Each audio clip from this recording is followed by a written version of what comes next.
Even if you have a pretty good handle on brushing your golden doodle dog, there are a few matting-prone blind spots on its body which you may have overlooked. There are 6 main areas I'd like to talk about today. Areas which you may think you brush properly, but just in case, it's worth looking again. And be sure to watch to the end because there's one extra tricky blind spot I haven't heard anyone talk about before, which eluded my attention for months. When I stumbled across it, it was full of little mats. I tell you, once you know about this and all the other blind spots I talk about in this video, you'll never overlook them again.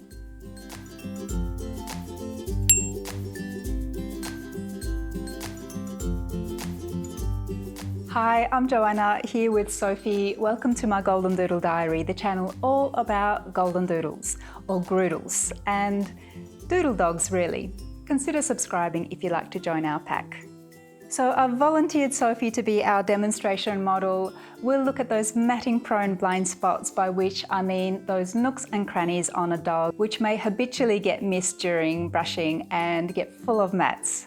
With each of these, I'll first show you one way of brushing the areas which may miss the blind spots I'm talking about, and then I'll show you a way to reach them. These tips are especially relevant if your doodle dog's coat is quite thick, fine textured or long. In this video, you'll see me use either this soft little brush for sensitive areas or this larger, slicker brush. Then followed by a comb through to the skin to ensure no tangles remain. I've got a whole other video about brushing and combing linked right here, which you may want to check out later. So without further ado, let's get into those matting-prone blind spots. So firstly, we're looking at the ears. One way of brushing the ears is to comb right down in front of, over and on the back of the ears before moving on to brush the rest of the body. But the biggest blind spot is an area right here below and behind the ears, which really requires the most attention. It's where lots of doodle dogs love to get patted and scratched. This part is normally quite rounded and there are several layers of hair to get through before you get to the skin. Brushing over this doesn't really get it. You need to hold up the ear to really get right in there and brush and comb below and behind it.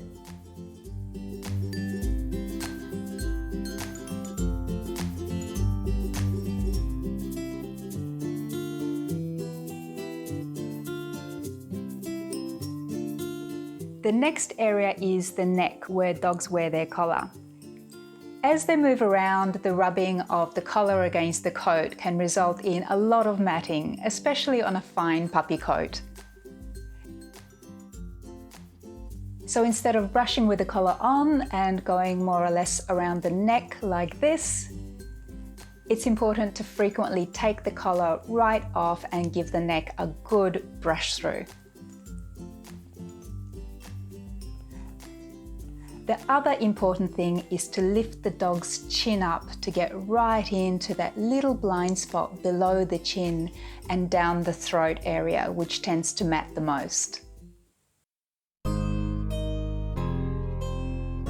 The chest area is an easy one to brush because dogs don't tend to be too sensitive there. Still, chances are you'll brush the dog through like this and move along to brushing other parts. So let's have another go and let me show you the little matting-prone blind spot, or rather spots. You will notice the chest has a big protruding part in the center called a prosternum. When you run your fingers on either side of it, you'll notice there are a couple of little dips there. So after brushing the chest, don't forget to comb inside those little dips to ensure no mats are left behind. I'll also mention that similarly to the matting caused by friction between the collar and neck, if your doodle dog wears a harness, you'll need to thoroughly brush along all the parts where the harness meets the body. Depending on the design of the harness, that might include the chest and most likely the areas around the top of the upper arms and armpits.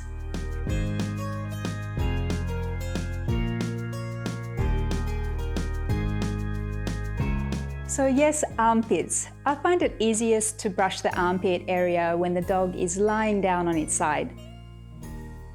One way of brushing the armpits is to brush like this.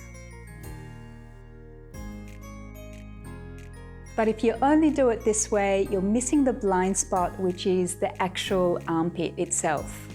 The way to get to that is to hold the forearm and get right into the hollow part inside the upper arm. This is quite a sensitive area for the dog, so if you are brushing, use a soft brush. But better still, cut out the hair here altogether. The easiest way of doing this is to use a little trimmer, just like this.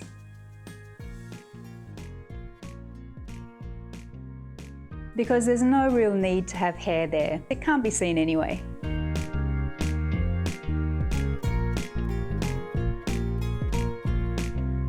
Now for the rump. One way of brushing it is from the top, down the tail and down the back of the upper thighs. But that's of course missing brushing a matting blind spot, which is an area directly below the tail. It's a spot we mostly don't want to know about, but hey, it exists. And if you omit brushing it properly, before you know it, your dog will have a whole lot of matting there. So what I recommend doing is holding back the tail, which I know Sophie isn't a fan of, and gently brush there, followed of course by a comb through. It's also an opportunity to trim back any excess hair in the middle with scissors or a trimmer to make sure nothing gets stuck to the coat when the dog goes potty.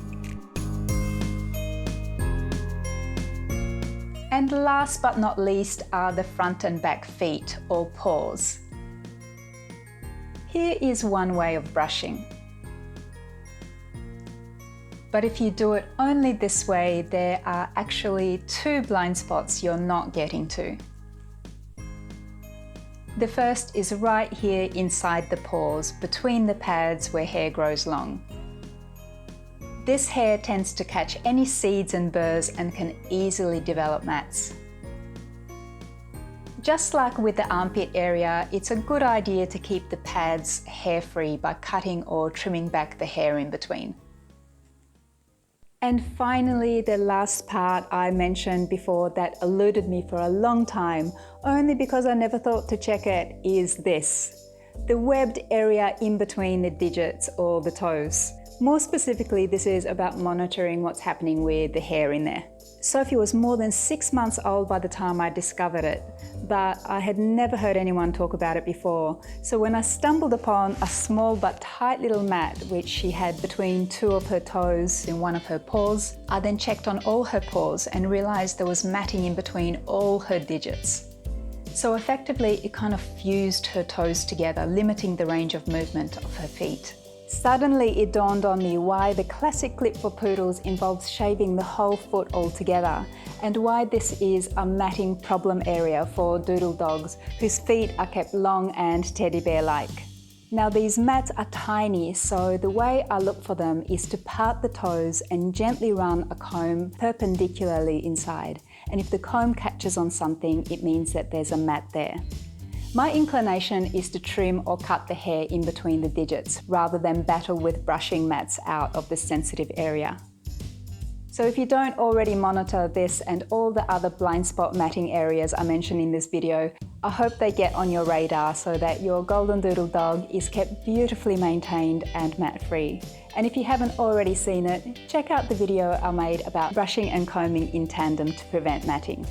Thanks for watching. Don't forget to subscribe and like, and we look forward to your company again really soon. Bye for now.